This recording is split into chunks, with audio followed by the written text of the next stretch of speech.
Welcome back, everybody. Whether you are coming to us from the Relentless Warrior podcast or you're on one of our Apex Training Systems social media feeds, I'm glad you're here. We're excited that you're here.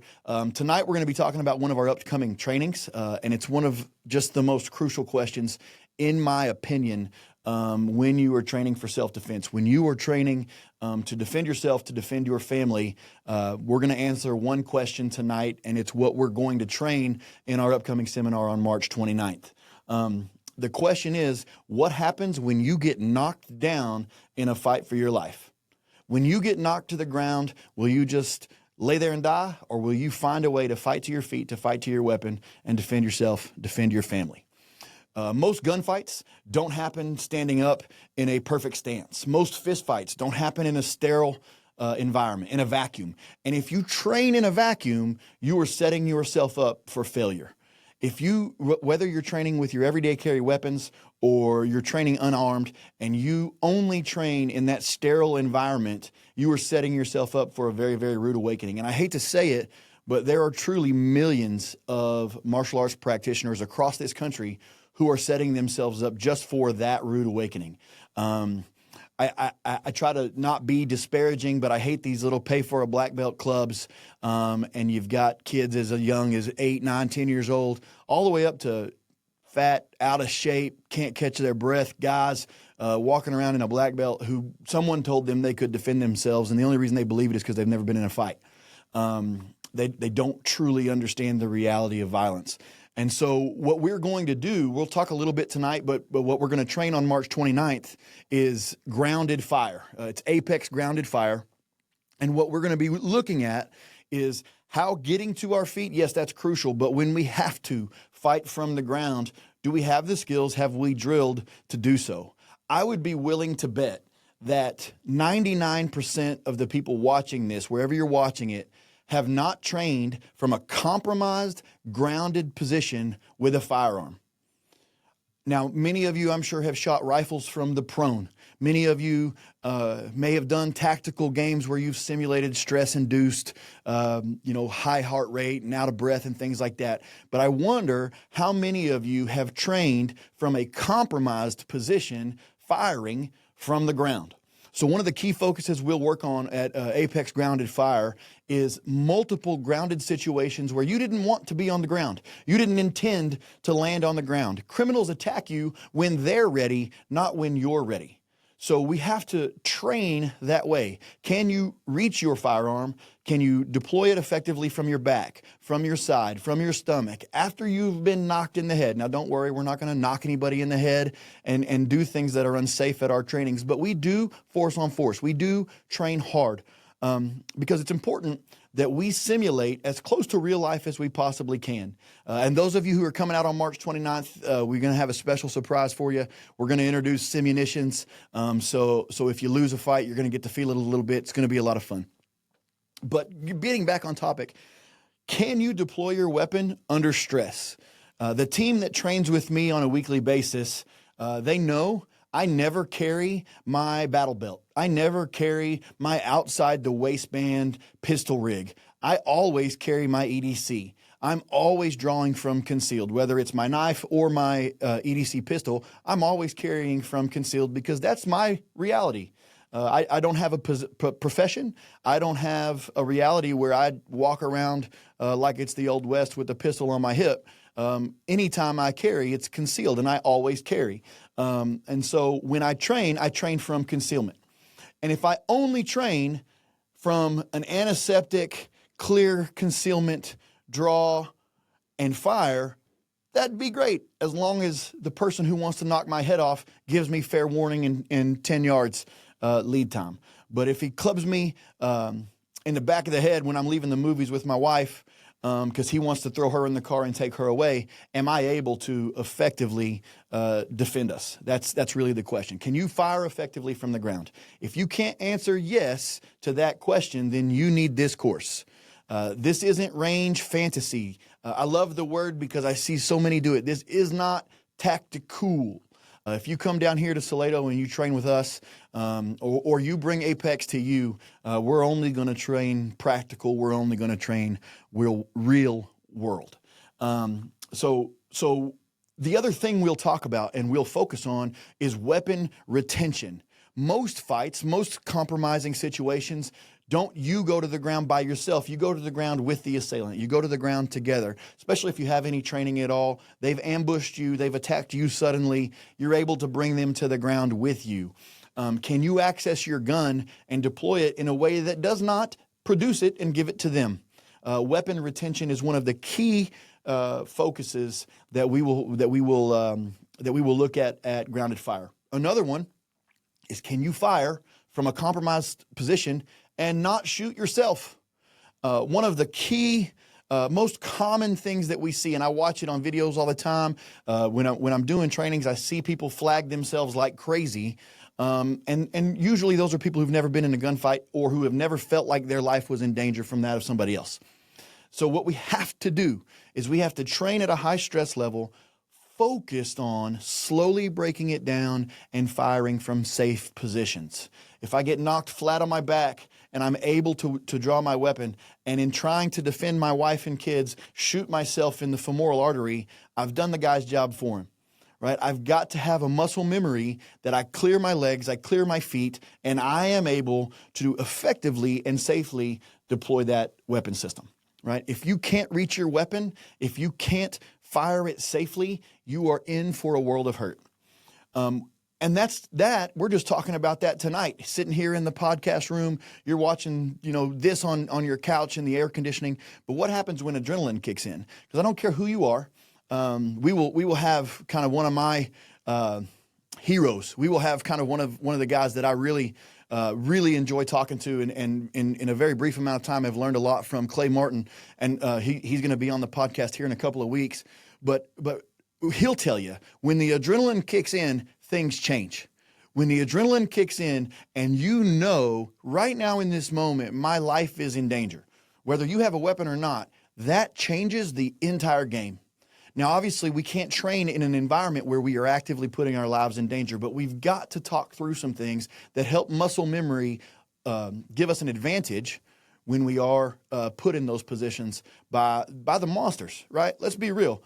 This world is full of monsters. This world is full of people who are intent on doing nothing but harming you as much as they can, harming those you love as much as they can. So if they're going to bring that level of violence, we've got to be able to match effectively and safely for us, not so much for them, effectively match that level of violence. So what we will do is we will put you through drills that, yes, you'll be a little bit stressed out. I don't want it to sound like you're going to, boot camp in a day. It's not that. We're going to learn. We're going to talk through the why so that it makes sense in our logical brain, but then we're going to train the muscle memory so that it's there kind of in your lizard brain. So the firearms portion will be all about firing from grounded, compromised positions, accessing your weapon, retaining your weapon, and deploying your weapon safely. So, and that'll be the morning, all right? We'll fire somewhere between 100 and 150 rounds in a safe, very secure environment, but we won't be in a vacuum. We will simulate some things that make you think through how to respond there in a safe way. Now, the second half of the day, we spend on the actual ground-to-ground combat. If maybe I'm unarmed, maybe I'm laying on my arm. Maybe some of you guys are the tough guys or the John Wicks who like to carry at the small of your back. Homeboy knocks you in the face with a club, and now you're laying on your pistol, right? Or for some reason you didn't carry today. You were going somewhere. You knew you were going to the bar. You didn't want to have to worry about the pistol in and out, things like that. We can talk about decisions like that later. But for whatever reason, you're unarmed or unable to reach your firearm, and you land up flat on your back, and someone is in what we call the mount position. That's a position that can end your story real quick right then and there if you freeze, if you don't know what to do. At that point, you are relying upon the mercy of the monster who decided to ambush you, of the monster whose friends want to take your wife and daughters and throw them in the back of their van. So we will spend the second half of the day focused on what do I do if someone has mounted me and I'm in the mount position and I need to know how to escape. We're going to teach you how to escape, right? Now, a very common mistake that Brazilian Jiu-Jitsu practitioners sort of just assume is that everyone knows how to function from the guard, right? When you compete Brazilian Jiu-Jitsu, when you're rolling around, if I get you in my guard, I'm winning. Even though I'm laying flat on my back, I've got my legs constricted around you, I'm winning in a Brazilian Jiu-Jitsu competition. However, if you don't know what to do and you end up in that guard position from the bottom, that can be just as dangerous to you as if the other person has mounted you, right? So we're going to talk about how to escape from the mount, how to escape from the guard on the bottom, and how to pass the guard from the top. If you end up on top, we're going to teach you some very, very practical, not fit for competition, not fit for the octagon, fit for, hey, you tried to end my life, you're going to remember me forever. Skills that will help you get out of the mount, that will help you get out of the guard. This is, again, practical application for those of you who are concerned with protecting you and yours. That's it. Unfortunately, I've been in some situations on the street where people have come at me and at least in their eyes, in their heart, their intent was to not let me go home. And that is an experience that if you train for and you work with like-minded individuals and you're willing to up the level of force, you're willing to up the level of your game in the way that you train, you can prepare for and can mitigate most of the time. You know, I hate to quote Tommy Gunn from Rocky V, but I'm going to do it. You know, Mama always said a bully's like a balloon. You pop them hard enough, they'll go away. That's usually true. Those who ambush you have something that they want to take from you, and they're relying on surprise because they know that once you are centered, once you're squared up on them, they may not be in a real good situation, and we're going to help you be on the winning side, on the apex of that confrontation. So you won't find this training in most gun courses. It's really, this is not handgun 101. This is definitely, you know how to safely deploy from a holster. You know what a sight picture looks like. But what you will find is that most self-defense courses, both with a firearm and without, they love the standing position and the clean draw, great sight picture, and we're firing in that vacuum. I do that every week. We train all the time, and there is absolutely a place for that. If you work with Apex on a consistent basis, you will get training like that. Apex grounded fire is not that. This is combat-proven, reality-based training. This is taught by warriors. This is taught by warriors, for warriors, or for those who want to be able to be warriors. Going back to the first podcast episode, what did we say? A safe man is not a good man. A dangerous man under control is a good man. So this is a course taught by warriors for warriors. You will never see a course. You will never attend an Apex course that I don't myself get involved with, right? I absolutely am training and learning with you guys. I will lose evolutions. Almost guaranteed I'll lose evolutions at this course because we're going to go force on force and we're going to up our game just a little bit.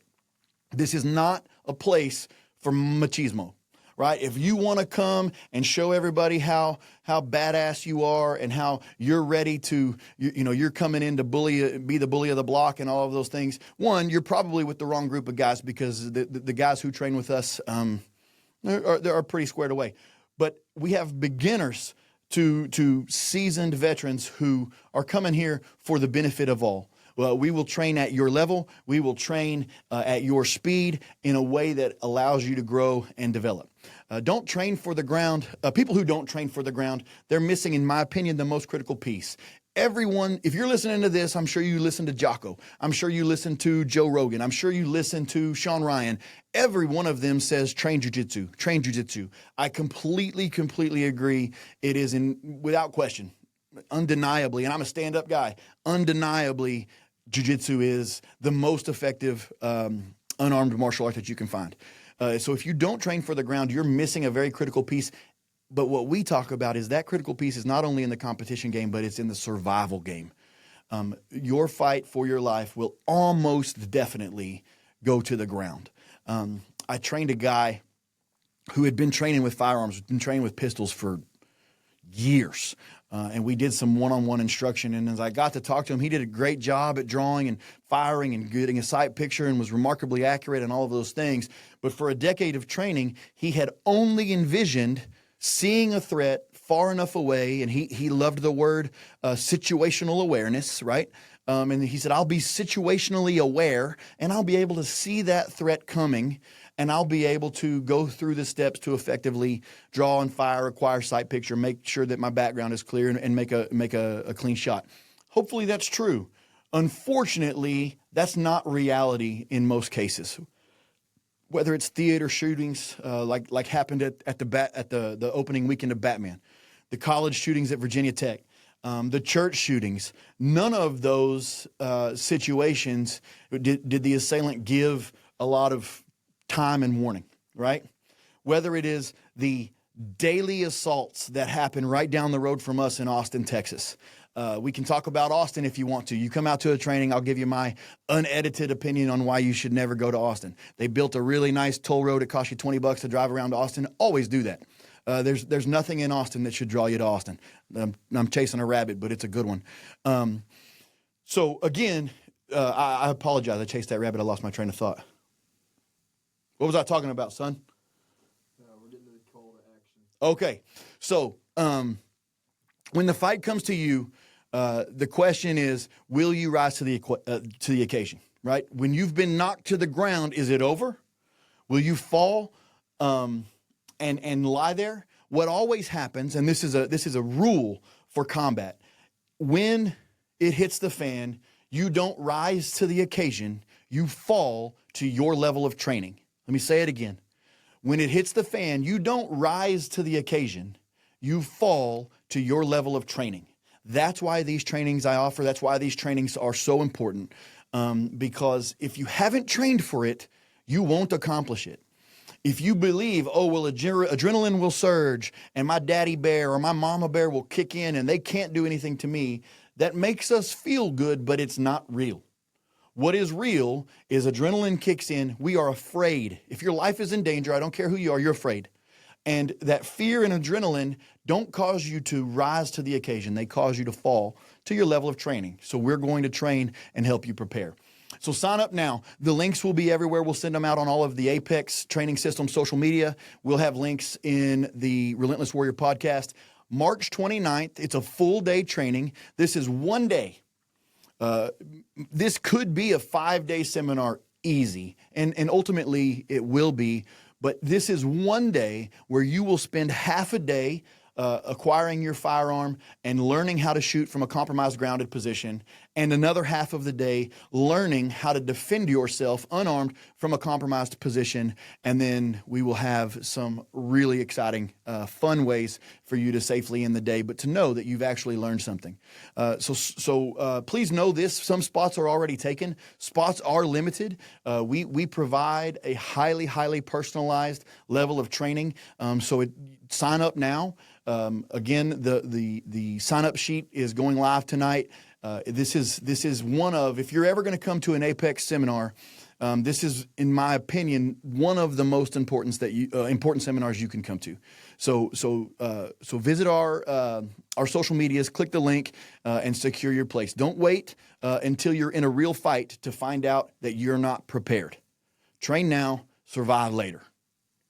Right? It's as simple as that. Train now, survive later. I got to say it. I didn't say it in episode 1, and I laughed when I realized the adage, the one thing right behind the camera right here, my son and my wife are sitting there, and they will tell you, and I'm going to get them to yell it and see if the microphone can pick it up. It's better to have it and not need it than... Need it and not have it. Then need it and not have it. That's why we train. That's why I carry every day, but it's also why we train our body, right? One of the most fun things, we just left as a family. We just left working out. Everybody's getting sweaty and getting a pump and all of those things.